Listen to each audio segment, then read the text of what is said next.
Hello friends, नमस्कार। आप सभी का आपके अपने यूट्यूब चैनल नैन स्कूल पर हार्दिक स्वागत है। आज का ये वीडियो बहुत महत्वपूर्ण होने वाला है क्योंकि इस वीडियो में हम डिस्कस करने वाले हैं एक बहुत बड़ी ब्रोकरेज फर्म एम्बिट कैपिटल की 8th सीपीसी पर न्यूज़। सैलरी में 30 से 34% की बढ़ोतरी 2027 से लागू। 1.12 करोड़ कर्मचारियों और पेंशनर्स को होगा लाभ और 1.3 लाख करोड़ का हो सकता है राजकोषीय खर्चा। ये सारी चीज़ें एक ब्रोकरेज फर्म की तरफ से आई हैं। देखिए, ब्रोकरेज फर्म का काम क्या होता है? सारी चीज़ें आंकड़ों के आधार पर रखना, मार्केट से उसको कनेक्टेड करना और फिर वो अपनी रिपोर्ट देती है। एम्बिट कैपिटल आप सभी जानते हैं, एक बहुत बड़ी ब्रोकरेज फर्म है जिन्होंने इसको लेकर अपनी राय बताई है कि 8 सीपीसी में क्या क्या बदलाव हो सकते हैं, क्या आपका सैलरी और पेंशन का ढांचा हो सकता है और ये चीज़ें कब से प्रभावी होंगी। सारी बातें विस्तार से अपने इस वीडियो में करने वाले हैं।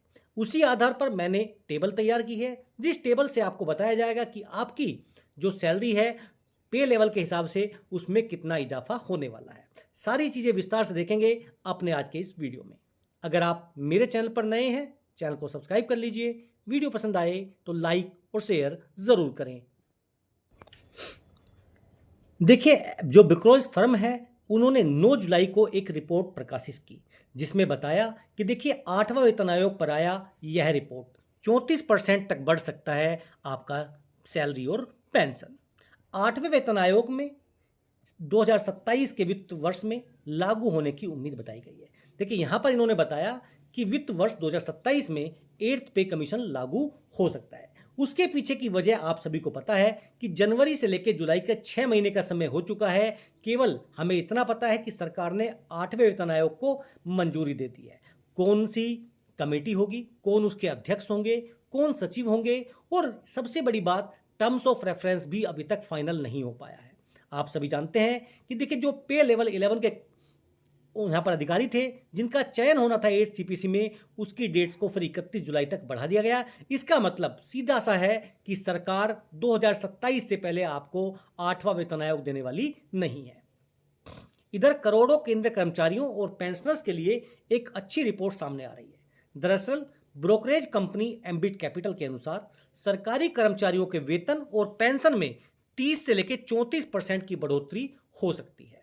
ब्रोकरेज द्वारा जुलाई 9 को प्रकाशित रिपोर्ट में कहा गया है कि लगभग 1.12 करोड़ केंद्रीय कर्मचारियों और पेंशनर्स को संशोधित वेतन और पेंशन का लाभ मिलेगा।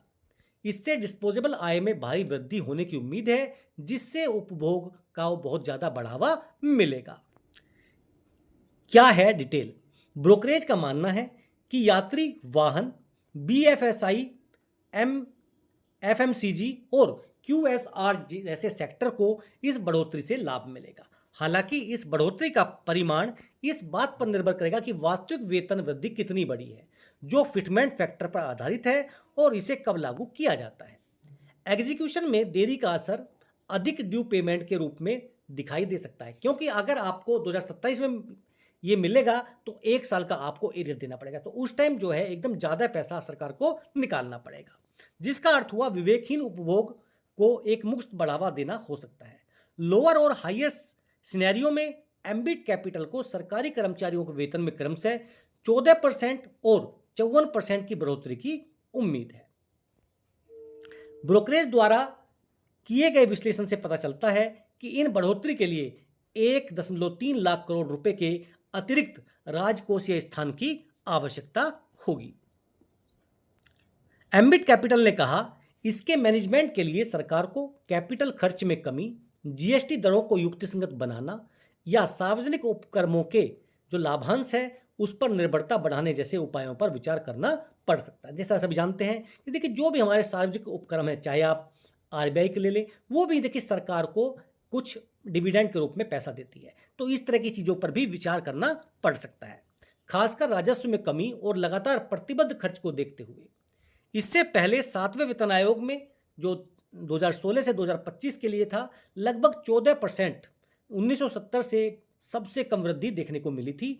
ब्रोकरेज ने एक रिपोर्ट में कहा, पिछले वेतन आयोगों 6ठे और 7वें के दौरान सरकार के उच्च वेतन बिल के लिए जगह बनाने हेतु पूंजीगत व्यय में कमी की गई थी। कर राजस्व विशेषकर आयकर में वृद्धि धीमी होने के साथ सरकार को सार्वजनिक उपक्रमों को अपने पूंजीगत व्यय लक्ष्यों को पूरा करने के लिए प्रेरित करना पड़ सकता है। सार्वजनिक उपक्रमों और आरबीआई के लाभांश पर अपनी निर्भरता जारी रखनी पड़ सकती है। आप सभी जानते हैं, मैंने आपको देखिए पहले बताया कि आरबीआई देखिए जो डिविडेंड के रूप में देता है उससे सरकार को काफ़ी ज़्यादा मदद मिलती है और जीएसटी को युक्तिगत बनाना पड़ सकता है। तो ये थी रिपोर्ट जो उन्होंने बताया एम्बिट कैपिटल ने कि देखिए आपके 8वें वेतन आयोग में क्या आपका फिटमेंट फैक्टर हो सकता है, यानी 30 से लेकर 34% की बढ़ोतरी की बात यहाँ पर की गई है। अब इसको हम अपने बोर्ड पे समझेंगे कि ये 34 से 30 जो वृद्धि की बात कर रहे हैं तो आपका फिटमेंट फैक्टर क्या होने वाला है। फिर नेक्स्ट स्लाइड में हम देखेंगे कि जो टेबल बनाई तैयार की है उस फिटमेंट फैक्टर के आधार पर उससे आपकी सैलरी और पेंशन में कितना बढ़ाफा देखने को मिलेगा। एम्बिट कैपिटल ने आगे बताया कि वित्त वर्ष 2026 से इंटीग्रेटेड पेंशन योजना लागू होने के साथ पेंशन फंड में सरकार का योगदान एनपीएस के तहत पहले के 14% से बढ़ाकर 18.5% हो गया है। इसमें 8.5% सरकार के विवेक पर निर्भर है कि वह फंड को कहां रखे।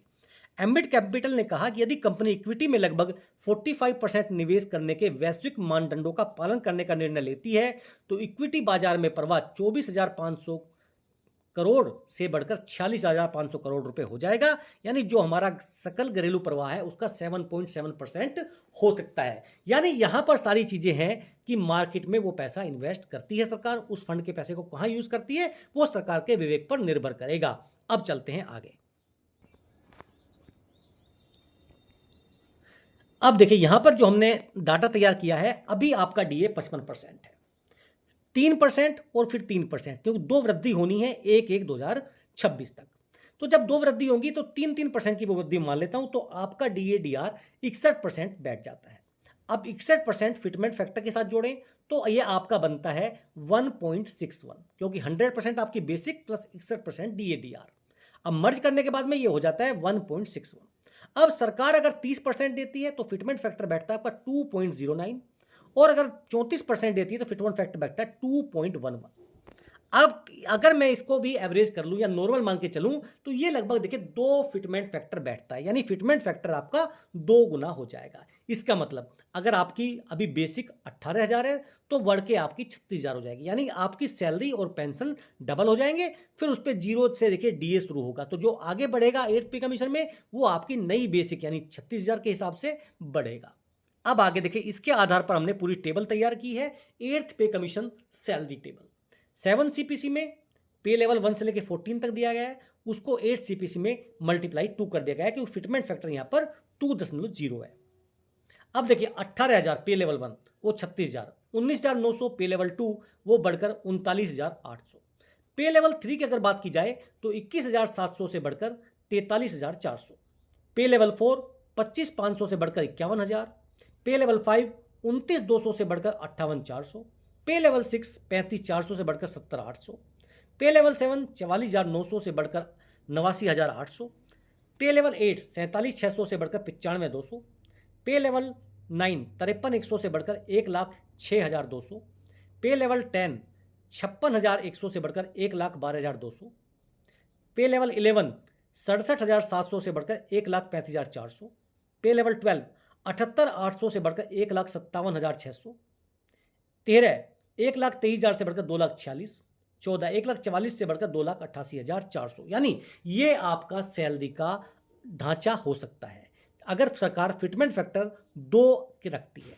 देखिए फिटमेंट फैक्टर 1.92 2.2 यानी इस रेंज में रह सकता है, इसमें कोई दो राय नहीं है। लेकिन देखिए जो एम्बिट कैपिटल ने डाटा लगाया है वो डाटा देखिए यहाँ पर दिखाया मैंने आपको, उसके पीछे की वजह है आपका जो हाईएस्ट था और जो मिनिमम था उसका एवरेज निकालेंगे तो वो भी लगभग 2 फिटमेंट फैक्टर के आसपास आपको डाटा बता रहा है।